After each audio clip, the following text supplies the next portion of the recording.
let's take a quick look at something ridiculously random that I came across at a hobby shop near where I live and could not pass up.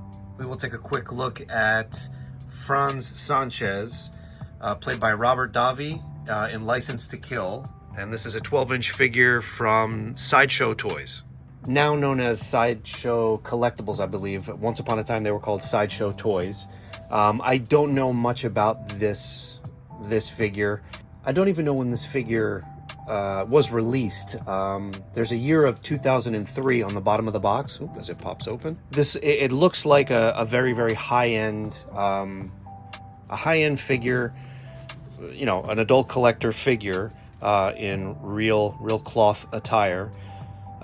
This particular one is brand new, but was stored, I guess, on the top shelf in this hobby shop for decades at this point.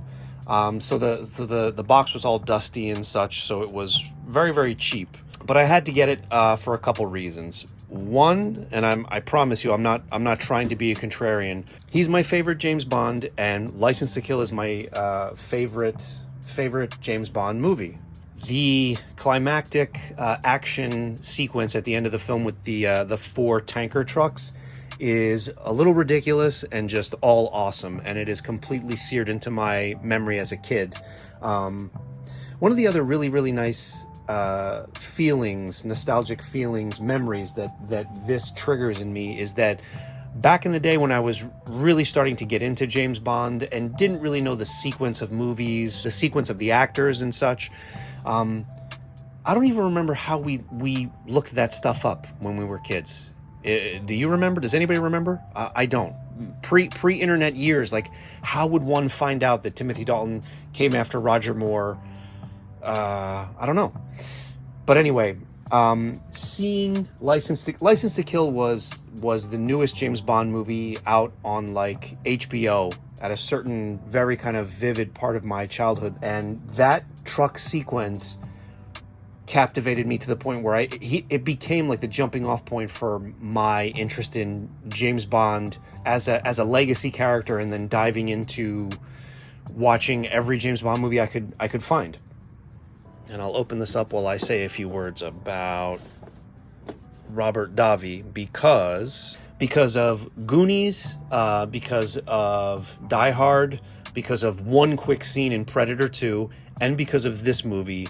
Robert Davi is a treasure to anybody, any kid that grew up in the 80s. You should have a special place in your head and your heart for Robert Davi. I don't actually mean you should. What I'm trying to admit to is that I do. Like, I can't really off the top of my head think of another actor on his level that is such a staple of the films that were important to me as like a young boy growing up in like the late 80s, and is super synonymous with simply that decade. He had no career, wasn't anywhere significant in the 90s or even before the 80s. He is a time capsule as an actor and his best work. And all of that is why when I saw this on that top shelf today at a store, I had to get him. Everything about even that 007 logo, which did not stick around long. It's really dated. The old United Artists emblem there. Everything about this just screams my childhood and gives me the feels. Okay, that doesn't want to stay closed. All right, let's get him out of the box. By the way, I know there are other actors that are as definitive for kids growing up in the 80s as Robert Davi, but he's got to be up there on that list.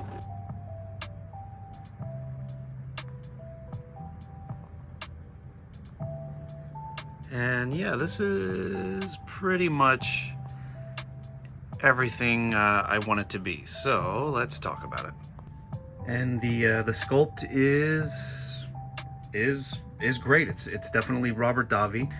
I'm not a fan of real cloth. Well, if they're capes on like He-Man figures, that's one thing. But like full cloth outfits, I don't have a lot of items in my collection that have that. I think I bought a couple of the Jaws figures, the 6-inch Quinn and Hooper figures, and I like them. But what I don't like about them is, my only gripe with this is the fit of the clothing always looks not supposed to be tailored to a toy, but that's unfortunately like what it gives. It's not, it doesn't fit right. But that's really my only issue with this figure. He's very articulated, but he's just going to be standing here like this. They give you a stand with him because I have a feeling any dynamic poses he'd fall over. There's a good weight to him, but the tolerance on the joints are not super sturdy. And it being a 12-inch figure, yeah, I think he'd just topple over if I put him in any other pose other than just sort of stoically standing there. The accessories, everything he comes with, you would have seen in the film. Here's a machete that he uses in the movie. There is, I think, one scene where he has an iguana as a pet. It's detailed enough. Cute little collar on him. And the Uzi, which he does have in the movie as well, is really a cool little piece. Also because the clip does remove and they have molded in there. I don't know if you can make that out, but there is a little bullet resting in the top there. It's a full clip, full magazine. Head feels like it's spring-loaded or something. He's, even if this came out in 2003, this would have been at the high end of like articulated figures back then, I would think. I don't have any, like I said, I don't have any exposure to anything else that Sideshow Toys put out around this time. So I don't have anything to compare this to. This is a pickup I made because, as far as nostalgia is concerned, which is always my #1 kind of motivator for what I purchase and what I collect. License to Kill came out in '89. I was 10 years old. Very few things speak specifically to my memory and my life as a 10-year-old boy, more so than a Robert Davi 12-inch figure of the character he played in my favorite James Bond movie. And that is why I'm really happy I came across this today. And that is just a quick look at the Franz Sanchez 12-inch figure from License to Kill put out by Sideshow Toys.